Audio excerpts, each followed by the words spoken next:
ქალაქ გურჯაანში გზების კეთილმოწყობაზე 1,300,000 ლარი დაიხარჯება. მუნიციპალიტეტის მერის პირველი მოადგილის კოტე ბერიძიშვილის ინფორმაციით, თაყაიშვილისა და სანაპიროს ქუჩებზე დაიგება ასფალტის საფარი. კეთილმოიწყობა ტროტუარები, დამონტაჟდება გარეგანათების თანამედროვე სტანდარტების სისტემა, ხოლო ინტერნეტისა და ელექტროენერგიის ქსელი მიწისქვეშა საკომუნიკაციო სისტემაში მოექცევა. პროექტი ადგილობრივი ბიუჯეტიდან ფინანსდება. დასასრულს მიუახლოვდა რუსთაველის და გურამიშვილის ქუჩის რეაბილიტაციები, უკვე მიიღო საბოლოო სახე, პატარ-პატარა დეტალებიღა ჩასასწორებელი, ჩასწორდება და ფაქტიურად დასრულებულია. ანალოგიურად გრძელდება სანაპიროს ქუჩის რეაბილიტაცია და თაყაიშვილის ქუჩის ნაწილი, რომელიც დარჩენილი გვაქვს. თაყაიშვილის ქუჩა ნაწილი გაკეთებულია იცით თქვენ და ნაწილია დარჩენილი მესამე საშუალო სკოლის წინ ბოლომდე.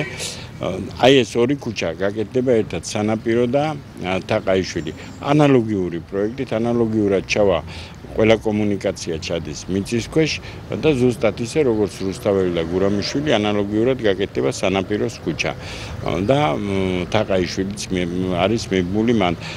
დაახლოებით სატენდერო პროცედურები თითქმის უკვე დასრულდა, თითქმის არა ყველა დასრულებულია და ერთ კვირაში დაიწყება უკვე სამუშაო პროცესები და წინასწარ გვინდა ბოდიში მოუხადოთ მოსახლეობას დისკომფორტისთვის, სადაც მშენებლობის პროცესს ყოველთვის თან ახლავს.